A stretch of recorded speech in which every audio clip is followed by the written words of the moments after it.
Today I'm sad to see that many of the disastrous effects of climate change that I started speaking about in the 1990s have actually come true. But on the positive side, I'm pleased to see that the media and governments have taken notice and are at last seeking to take action. In my role through the John Ray Initiative, I've had the privilege of being able to consider these things, research into them, and speak at various churches. And you will know, of course, that Eco Church, which was Eco Congregation, was set up by A Rocha UK, and they are hoping that by the end of this year they will have engaged with at least 25% of the churches in England and Wales. That's 10,000 churches in the ongoing project to address climate change and to encourage and help churches in that part of their mission. The scheme has already played a significant part in helping many churches, like this one, to come to a fuller biblical understanding of the importance of caring for God's creation. Sheila and I were at Ely Cathedral last week, and Ely Cathedral has a gold award. It's one of the golden cathedrals, and it's good to see the way in which care for creation is becoming mainstream. When I first started speaking about it and we came to question time, somebody would immediately stand up and say, "It's not happening," or to use Trump's expression, "It's fake news." And my answer to that was, how I really wish it wasn't true. But it is true. And it's not only affecting us, you know what the temperature is going to be tomorrow. It's not just affecting us, it's going to affect greatly our children and our grandchildren and their future. In 2019 BC, that's before COVID, before you think I'm going back too far, I was speaking about climate change in Belfast. And while I was there, I visited the Titanic experience and learned about 3 ships involved in that tragic event. Does it? Oh, it does. The first of those is the Titanic, which sank after hitting an iceberg on the night of the 14th, 15th of April, 1912, with the loss of 1,500 lives. And that was a catastrophe. But then we come to the second ship involved in that, the SS Californian, which was nearby. It saw the icebergs, it saw the distress rockets, it didn't want to get involved, and it sailed in the opposite direction, believing that there was no real problem, because of course the Titanic was unsinkable. Complacency. And the third ship was the Carpathia, which received the distress call, sailed at full steam, risking the destruction of its own boilers, and rescued 706 passengers from the icy sea. And that is courage. We're all aware of the increasing effects of climate change. For example, the storms and the wildfires and the floods, the heat waves, the droughts, most recently the wildfires in California, the permafrost melt in Switzerland a couple of weeks ago, leading to the glacier collapse and the total destruction of the town of Blatten. There is absolutely no room for doubt or complacency. The situation is urgent and we need to act. So let's start with the catastrophe. We're facing a climate emergency, a catastrophe more intense and more frequent, with more frequent storms, hurricanes, cyclones, typhoons, melting ice sheets, ice caps, rising sea levels, and droughts and crop failure. And over 1 billion people face a lack of food and clean water, and over 300 million are being forced to leave their homeland because it's uninhabitable. And it is the poorest people of this world who are at the greatest risk, while it is the lifestyle of the richest nations that has caused and is causing the emergency. It is our consumption of fossil fuels in industry, power generation, and travel that is producing the greenhouse gases which are warming the planet. We are sailing full steam ahead into an iceberg. At the center of climate change is the greenhouse effect, the warming of the climate, largely as the result of the emissions of carbon dioxide and methane. The science is unequivocal, and the situation that the world faces is urgent. The last 5 years have been the warmest on record, and 20 of the warmest years have occurred since the year 2000. Extreme weather events are becoming more intense and more frequent. And there are human impacts for such climate changes. Agriculture is particularly at risk and is projected to see reductions in yields of maize, rice, wheat, and potentially other cereal crops, which are the basis of life for so many people on this planet, particularly in sub-Saharan Africa, in Southeast Asia, and in Central and South America. Climate change is seen as the major driver also of conflict, human trafficking, and modern slavery, and the result of the migration of so many people in this world. Limiting global warming requires the limiting of the emissions of carbon dioxide to stay within a total carbon budget. Global warming is likely to reach 1.5 degrees above pre-industrial levels by 2030. The Intergovernmental Panel on Climate Change gave that warning last week, that we just have 3 years to do something dramatic to change what is happening.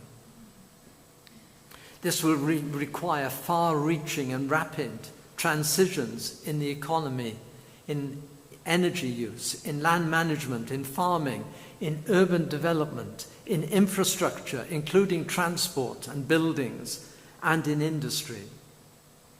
Now for us, for Christians, this is a matter of justice, as it is the poorest and the most vulnerable countries that will suffer the most. Well, there's the catastrophe. What about complacency?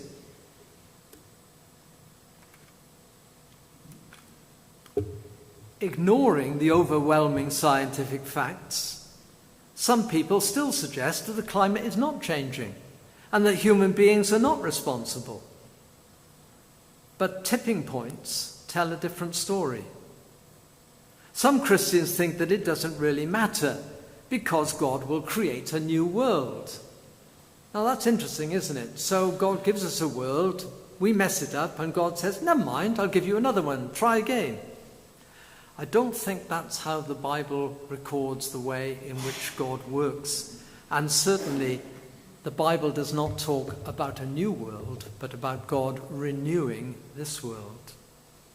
Many people who, although they recognize changes in the climate, don't think it's going to affect them because it's happening in countries far away. What, we're not going to lose our homeland? I don't live on Tuvalu. That's in the middle of the Pacific. We can attempt to sail away. We can close our eyes to the climate emergency all around us because many of us, of course, don't want to change the way we live. We don't want to change our lifestyle because it'll affect us economically and it will limit our pleasure. It'll take courage and it'll take sacrifice to act. The truth is that to address climate change, there will have to be... we've gone too far, I think. That's it. There will have to be mitigation, adaptation, and suffering. The more mitigation and adaptation, the less suffering. Yes, there will be suffering, but if we do something about it, it'll be less. Carrying on with business as usual is not an answer. We need to encourage our government to invest in renewable forms of energy and to work for a carbon zero economy as soon as possible.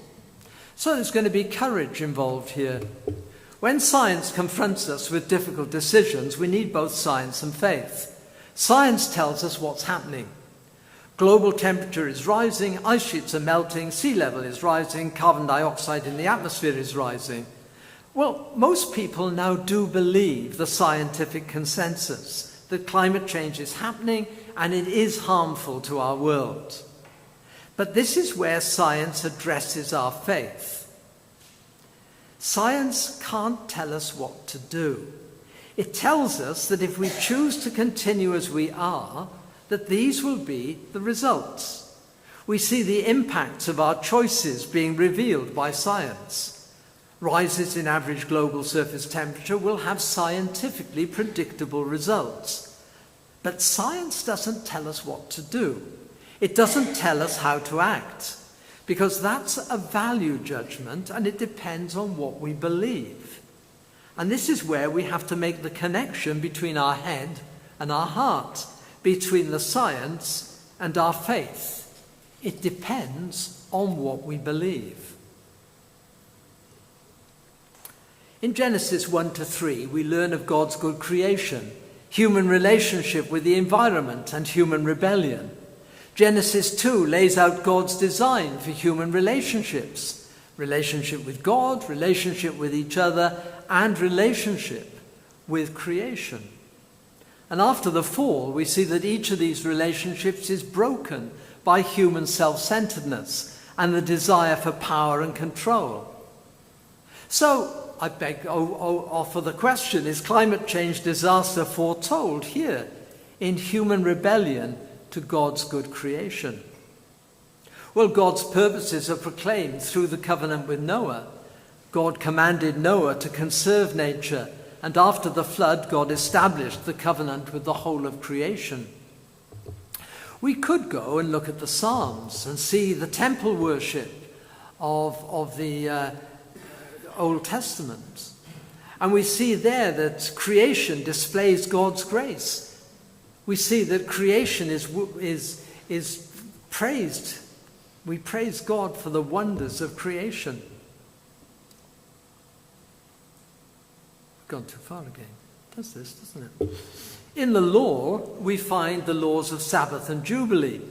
We observe some important principles for our use of land and our care of creation. There are 3 principles in Sabbath and Jubilee. Principles for our farming and food production: sharing, caring, and restraint. Sharing with the poor, caring for the earth, restraint in our power and wealth. And then in Leviticus 19, we find the principle of gleaning, important for the ways in which we use and share creation's gifts, rather than exhausting them for our own profit.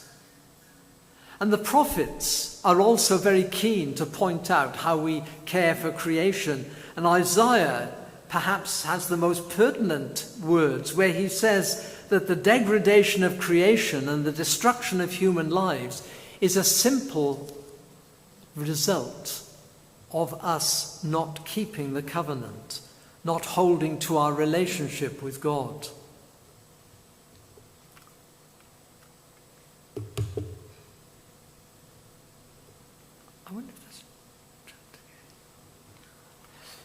In the New Testament, Jesus clearly reaffirms God's ordered creation in his agricultural parables about seed and growth, about planting and harvest. But more significant is the beginning of John's Gospel, which expresses Jesus as co-creator. And then in John 3:16, which proclaims that God's love and redemption is for the whole of creation, the whole of the cosmos. And in Matthew, where Jesus says you can sum up the whole of the law of God, the whole of your understanding of the way in which we relate to God and his creation in 2 simple commands: to love God with heart, mind, soul, and strength, and to love our neighbors as ourselves. This is the heart of our participation in the mission of Christ. And in Revelation 16, we learn about the final results of our failure to care for creation, where the sequences of seals and trumpets and bowls are presented to us. John depicts scenes of environmental devastation, which culminates in the pouring out of the bowls, triggering the death of every living creature in the sea, the poisoning of all the waters, the burning of the land from an intensified sun, and a time of darkness. Now that's a powerful ecological parable. These visions of environmental destruction are interspersed with scenes of judgment on humanity, with the entire created order depicted as suffering the effects of humanity's rejection of God.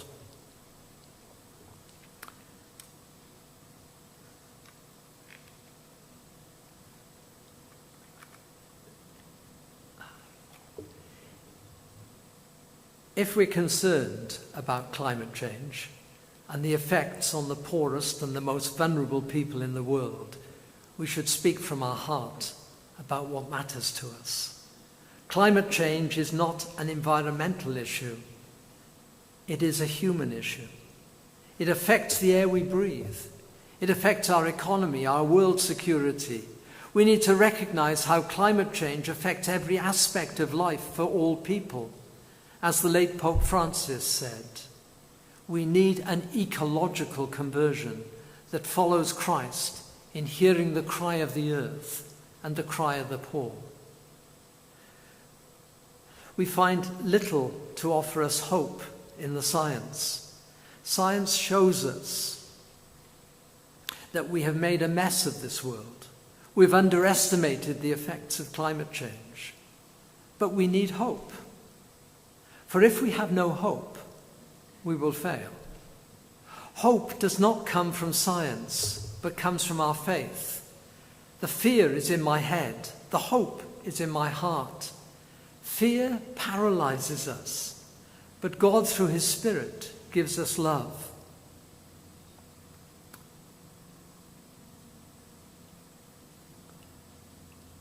Cross-shaped, sacrificial, agape love. The power to get things done, and a sound mind, a God-given wisdom to make good decisions. We are seeking glimpses of this hope, for example, in the provision of solar energy for the poorest in the world. The fact that China and India are leading the world in renewable energy. They may be some of the greatest contributors to carbon dioxide in the atmosphere, but they're leading the world in renewable energy and in the development of batteries for electric cars. It is God's grace which is our ultimate hope. And we are called to be part of God's redemptive mission, as we read in Romans 8. Ultimate hope is in God, and it's eternal, while human hope is uncertain. We live as those who are created in the image of God and cooperate with God's transformative action in and for the world. We can't separate the religious parts of our life from the rest. God is active and inhabits every part of our world, our lives. We are called to work with God in renewing and transforming this world. We read in Paul's letter to the church at Rome that creation waits, groans, as it waits expectantly for human beings to become Christ-like, to become the sons of God, to become what we were intended to be. Every person is made in God's image, and every person is offered God's grace. And in turn, the opportunity to work together with God in the creation and recreation of the world.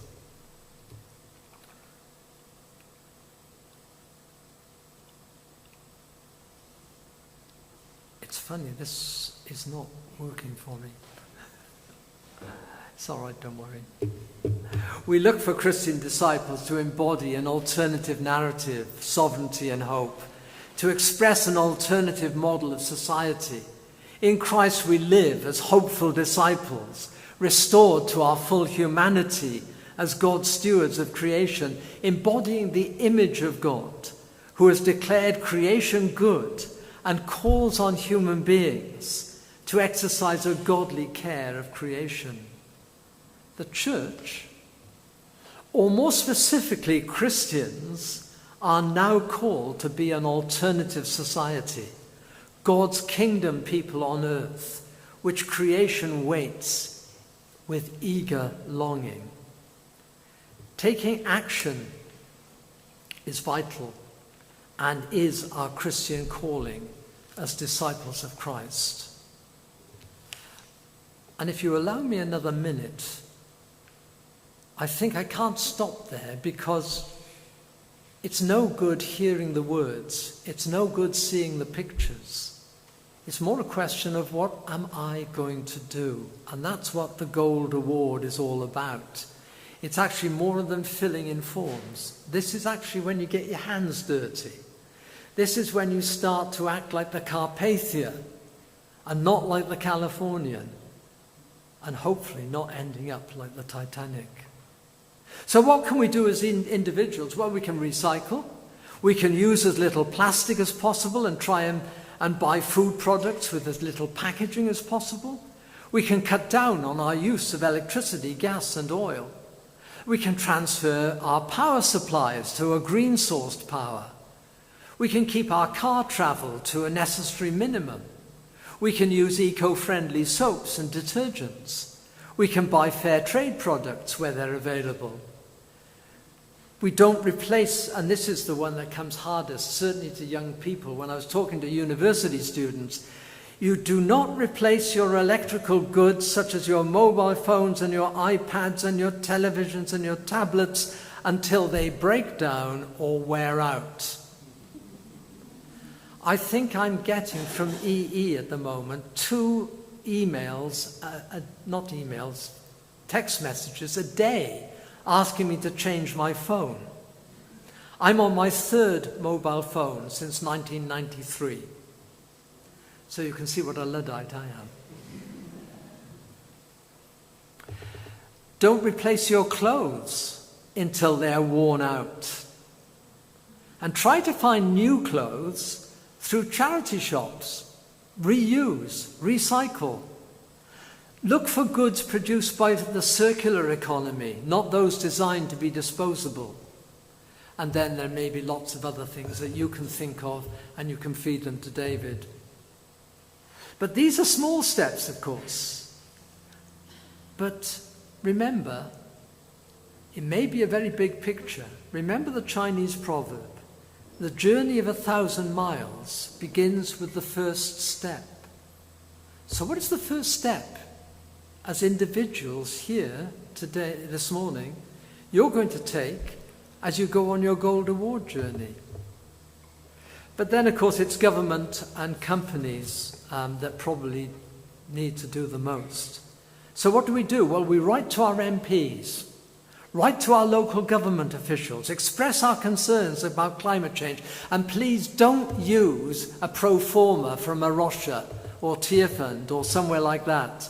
Write, use a pen, write to your MP, because a handwritten letter expressing your own feelings, your MP will count as at least 100 constituents. But the one that is simply the copy from Tearfund or Christian Aid, they will just dispense with that because they know where you got it from. Be prepared to pay higher taxes. That's a good one, isn't it? Because if we want to see green policies implemented, they will cost. We need to help the developing nations to mitigate against climate change. That means increasing the aid budget, not pinching money from it to pay for something else. And be prepared to change our voting habits, to support the party that is prepared to take the necessary steps to bring about the change that we need. Our call is to love God and love our neighbour as ourselves, to become Christ-like, and creation groans as it waits for that to happen.